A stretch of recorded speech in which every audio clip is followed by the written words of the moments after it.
Bonjour, bienvenue sur cette vidéo, la toute première de l'année, donc meilleurs vœux à vous tous, sur les éclairages, les bulbes, les ampoules à LED dans l'utilisation d'éclairage en fiction.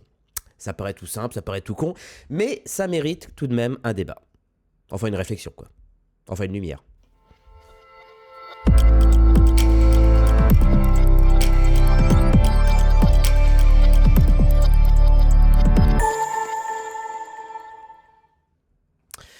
Donc je suis tombé sur un article sur Cinédé qui parle justement des éclairages, des lumières, des bulbes, des ampoules.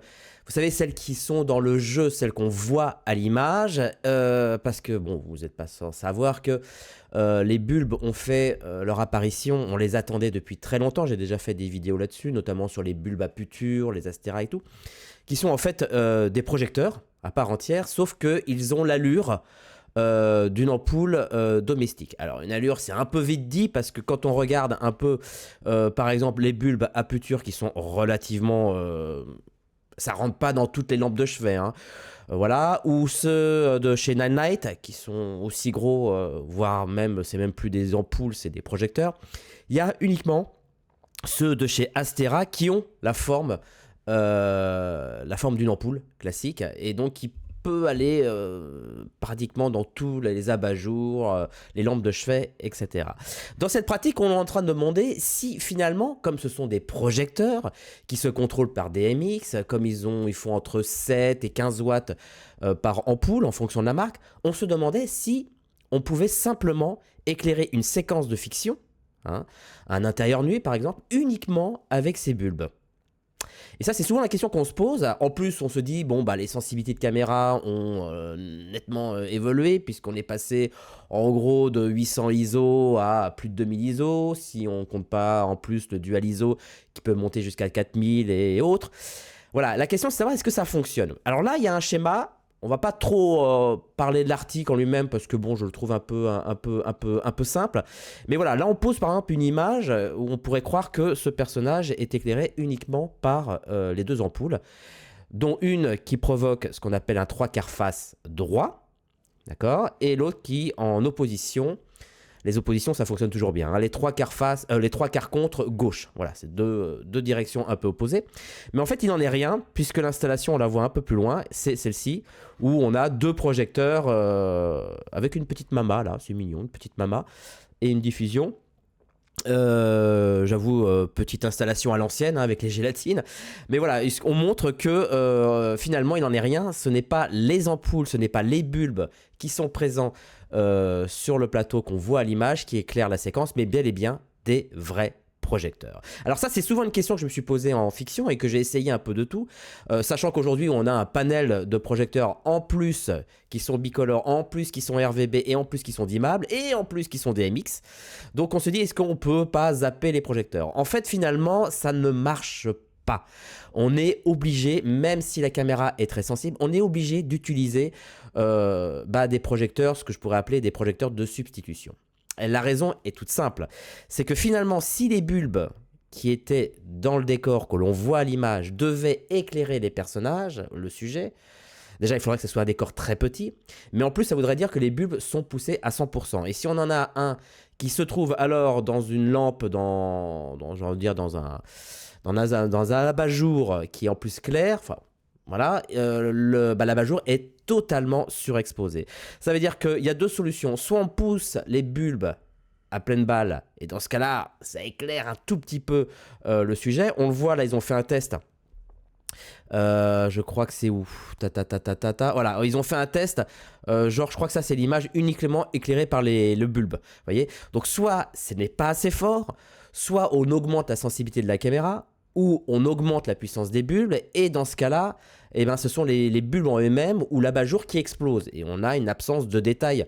C'est-à-dire qu'ici, par exemple, pour la lampe du fond, on aurait quelque chose qui soit tout blanc, avec un manque cruel de matière sur le mur, on aurait un manque de dégradé, tout serait explosé à l'image. Donc non, la question des bulbes peuvent-ils éclairer une séquence? Non, ça ne marche pas.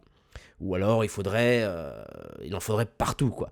Mais en tout cas, ce qui est intéressant, c'est que ça permet en tout cas d'avoir un contrôle en parallèle qui est DMXable par rapport aux autres projecteurs. Je donne un petit exemple, que par exemple, si la personne doit allumer une lumière, pour que la lampe de jeu, donc le bulbe, et le projecteur de substitution s'allument en même temps, il faut qu'ils soient contrôlés par DMX tous les deux.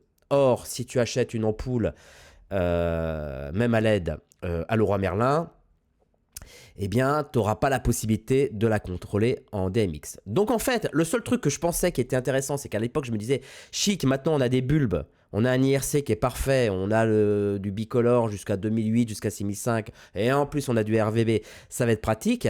En fait, non.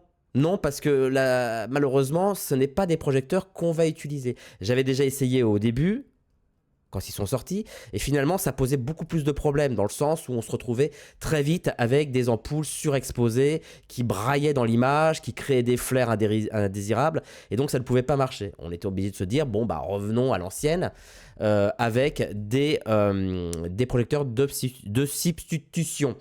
Malgré ça, tout de même, j'ai remarqué qu'il y avait quand même des ampoules qui étaient pas chères, à 12,60 € par exemple, qui avaient la possibilité d'avoir un très bon IRC.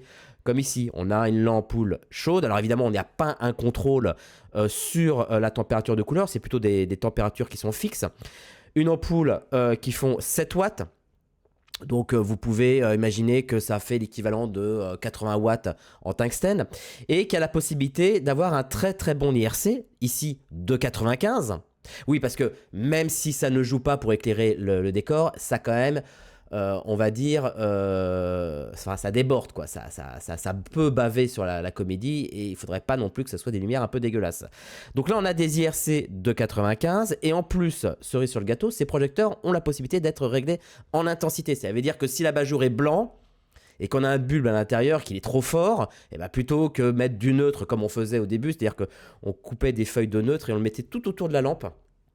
Alors quand c'était des ampoules tungstène, ça brûlait, il fallait faire très attention. Donc on le mettait tout autour pour pouvoir dimmer et pour pouvoir retrouver un semblant de matière dans l'abat-jour. Là, il y a la possibilité que ça soit dimmable pour 12,60 € et il y a plein d'ampoules qui sortent sur le marché. Voilà, comme on voit ici, qui font quand même 12 watts. Qui font 2,96 € et qui ont un CRI de 95. Donc on a l'impression qu'aujourd'hui, utiliser ces ampoules, c'est pratique. Bon, sauf que par exemple, dans ce modèle-là, il n'y a pas la possibilité de dimmer. Mais attention, malgré ça, vous êtes tout le temps obligé d'utiliser, malgré ça, des projecteurs de substitution. Ces lampes-là ne vont jouer uniquement leur propre jeu, c'est-à-dire une ampoule domestique. Voilà. C'était un peu la petite vidéo de l'année pour commencer 2024, tranquille. Si vous avez envie, je sais pas, j'arrive pas à parler pour 2024, c'est vrai. Si vous avez envie d'en apprendre un peu plus, n'oubliez pas, il y a Miziflix. Ah bah tiens, j'ai pas changé le truc qui est là. Voilà, ou miziflix.tv, vous avez plein de trucs sympas, etc. Plein de petites vidéos pour apprendre à éclairer en fiction. Bon bref, je vous laisse explorer vous-même. N'oubliez pas, il y a les formations en ligne, il y a les formations en présentiel à Strasbourg. Pensez à vous inscrire même si la date est passée parce que ça vous permet de monter votre dossier et il y a des dates tous les mois. Voilà, je vous ai tout dit, je vous embrasse, bisous, ciao.